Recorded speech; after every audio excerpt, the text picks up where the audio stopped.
Hello guys, I hope you are well. Guys, आज हम कर रहे हैं इंडिया पाकिस्तान चाइना की इकोनॉमीज का कंपैरेटिव का पार्ट 2। ठीक है, लास्ट क्लास में हमने चाइना की इकोनॉमी के बारे में पढ़ा था। आज हम उसके इंडिया और नेबर में इंडिया और पाकिस्तान की इकोनॉमी के बारे में पढ़ेंगे। पार्ट 2 है आज हमारा। सो गाइस, इसको स्टार्ट करने से पहले मैं आपको एक छोटी सी इन्फॉर्मेशन दे देता हूँ। मेरा चैनल है एक्सेस टू कॉमर्स और मेरा एप्लीकेशन है A2C। आपको इस एप्लीकेशन पे अकाउंट्स और इकोनॉमिक्स का पूरा सिलेबस, जिसमें आपको मिलेंगे notes, video lectures, previous year question, sample papers और case study based questions.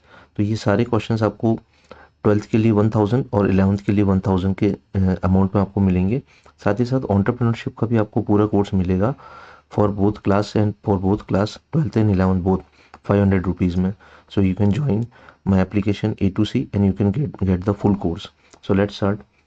Growth path of India and for development. देखो, सबसे पहले इंडिया ने डेवलपमेंट पाथ कौन सा अप्लाई किया था। India got the independence on 15th August 1947 and establish it's constitution on 26 जनवरी 1950।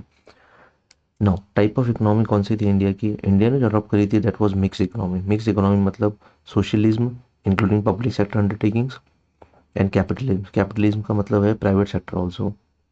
तो ये दोनों तरह की इकोनॉमीज हैं। ठीक है, मतलब इंडिया ने अडॉप्ट करी मिक्स इकोनॉमी।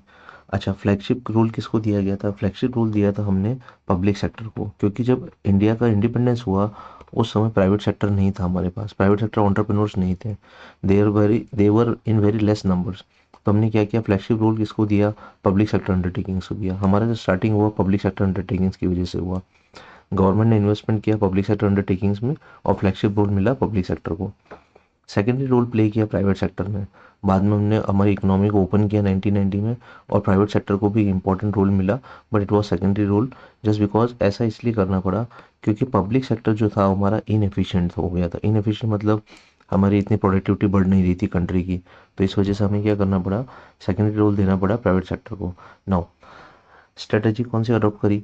हमने जो स्ट्रेटजी अडॉप्ट करी थी स्टार्टिंग में वो थी हमारी एगलिटेरियन सोसाइटी या सोशलिस्टिक सोसाइटी पैटर्न। मतलब इस पैटर्न में हम लोग क्या करते हैं, हम लोग पब्लिक सेक्टर को रोल देते हैं।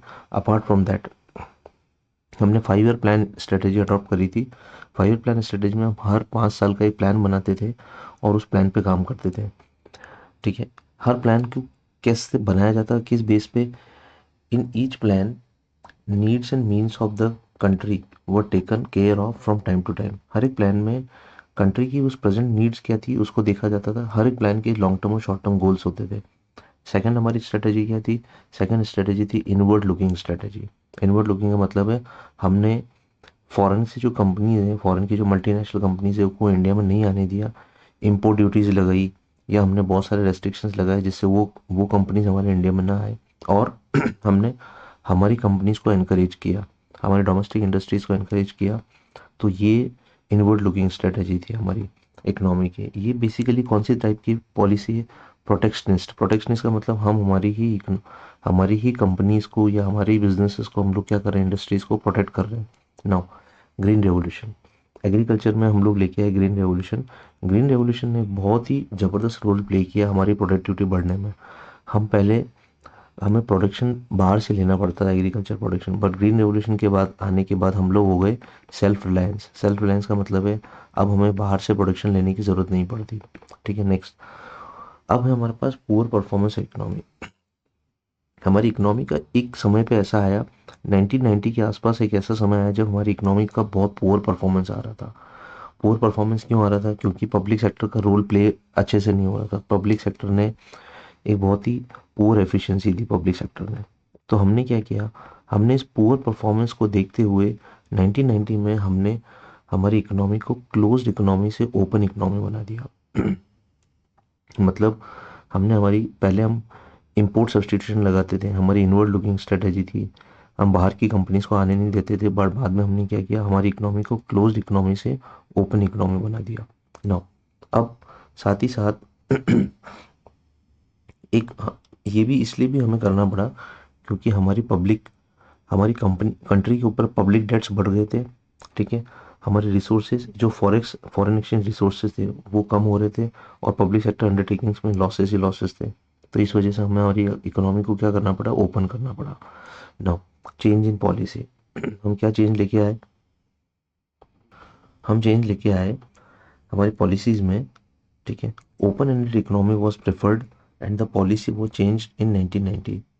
This was majorly due to the dead weight of the public sector enterprise. हमने देख ही लिया कि पब्लिक सेक्टर एंटरप्राइजेज में बहुत सारे लॉसेस थे, तो पब्लिक सेक्टर एंटरप्राइजेज हमारे लिए क्या बन गई थी, डेड वेट। डेड वेट का मतलब है हमारी प्रोडक्टिविटी ज़ीरो आ रही थी उनमें, और लॉसेस हो रहे थे, और हम उन्हीं में और पैसा डाल रहे थे।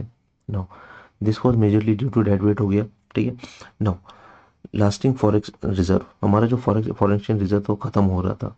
हमारे पास सिर्फ इतना पैसा बचा था 1990 में कि हम नेक्स्ट 10 डेज के इम्पोर्ट बिल पे कर सकें। 10 डेज इम्पोर्ट बिल, हम यही इम्पोर्ट बिल पे कर सकें बस।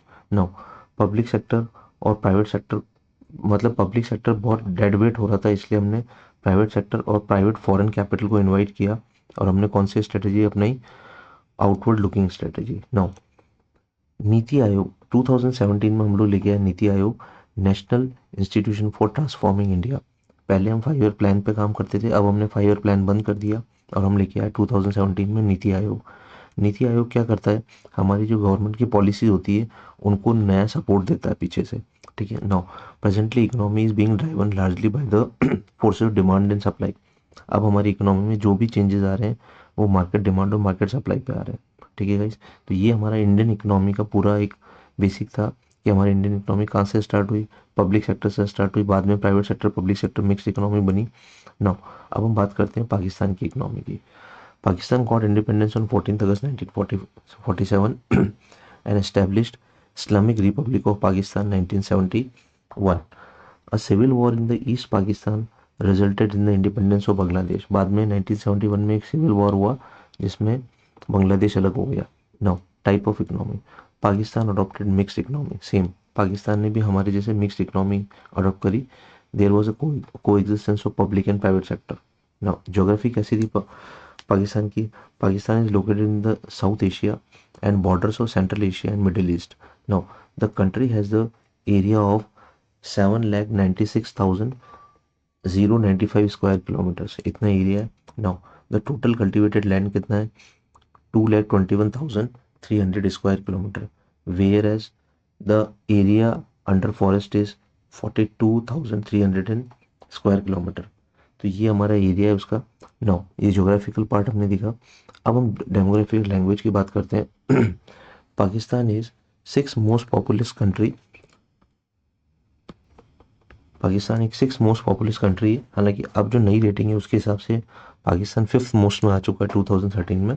Now with growth rate of 2.1 per annum, जो एनुअल ग्रोथ रेट है पॉपुलेशन की 2.1 पर एनम है। It is the second largest Muslim population in the world after Indonesia. सबसे लार्जेस्ट पॉपुलेशन है मुस्लिम कम्युनिटी की पाकिस्तान में, सेकंड लार्जेस्ट, फर्स्ट है Indonesia में। नाउ नेक्स्ट इज की रोल ऑफ पब्लिक सेक्टर। देखो पाकिस्तान ने भी सबसे पहले किक स्टार्ट जब किया, पब्लिक सेक्टर अंडरटेकिंग्स को बनाया और पब्लिक सेक्टर अंडरटेकिंग से अपनी इकोनॉमी को स्टार्ट किया। नाउ पॉलिसीज इंट्रोड्यूस्ड, सबसे पहली सेम पॉलिसी हमारे इंडिया जैसी इंपोर्ट सब्स्टिट्यूशन पॉलिसी, ठीक है, जिसमें हमने इंपोर्ट्स को थोड़ा रोका, ठीक है, वैसे ही इंपोर्ट सब्स्टिट्यूशन पॉलिसी अडॉप्ट करी पाकिस्तान ने। और साथ ही साथ कंबाइंड टैरिफ प्रोटेक्शन पॉलिसी को भी उन्होंने अडॉप्ट किया मैन्युफैक्चरिंग ऑफ कंज्यूमर गुड्स पे, ठीक है। Now shift toward private sector, बाद में पाकिस्तान को भी 1970s लेट में प्राइवेट सेक्टर पर शिफ्ट होना पड़ा। और प्राइवेट सेक्टर पे कैसे शिफ्ट हुए, वो डी नेशनलाइजेशन के थ्रू। डी नेशनलाइजेशन का मतलब है उन्होंने भी अपनी पब्लिक सेक्टर अंडरटेकिंग्स को प्राइवेट सेक्टर में डी नेशनलाइज किया। Now the process of growth was linked with process of globalisation. उनको भी यही लगा कि प्राइवेट सेक्टर के साथ हमें ग्लोबल कंपनीज को भी इन्वाइट करना पड़ेगा, तो उनका प्रोसेस ऑफ ग्रोथ भी प्रोसेस ऑफ ग्लोबलाइजेशन के थ्रू मैचअप हुआ, और एफडीआईज को उन्होंने सपोर्ट करके बुलाया। मीन्स उन्होंने भी अपनी इकोनॉमी में एफडीआईज को, they think that it is a fulcrum of growth, मतलब एफडीआईज की वजह से ही हमारी कंट्री ग्रो हो सकती है। Now financial support during 1917, Pakistan received financial support from western countries also, western nations also, remittances from emigrants of middle east to the middle east. देखो पाकिस्तान के जो लोग बाहर जाते थे मिडिल ईस्ट में पैसा कमाने, उनसे भी रेमिटेंसेस मिले पाकिस्तान को। और साथ ही साथ 1970s में वेस्टर्न जो कंट्रीज़ हैं, वेस्टर्न नेशंस है, वहाँ से भी पाकिस्तान को, स्पेशली यूएस से, उनको बहुत सारा फाइनेंशियल सपोर्ट मिला। रिफॉर्म्स रिफॉर्म्स आए 1988 में, उन्होंने बहुत सारे रिफॉर्म्स इंट्रोड्यूस किए 1988 में। तो गाइज ये हमारा पूरा पार्ट है इंडिया और पाकिस्तान का, कि किस तरह से इंडिया और पाकिस्तान ने अपनी इकोनॉमीज को स्टार्ट किया और उन्होंने अपना डेवलपमेंट पाथ को अडॉप्ट किया। तो गाइज अब नेक्स्ट क्लास में हम लोग कुछ और इंडिकेटर्स पढ़ेंगे, बहुत सारे जोग्राफिक इंडिकेटर्स हैं, डेमोग्राफिक इंडिकेटर्स हैं इंडिया, चाइना और पाकिस्तान के। Thank you very much, good bye.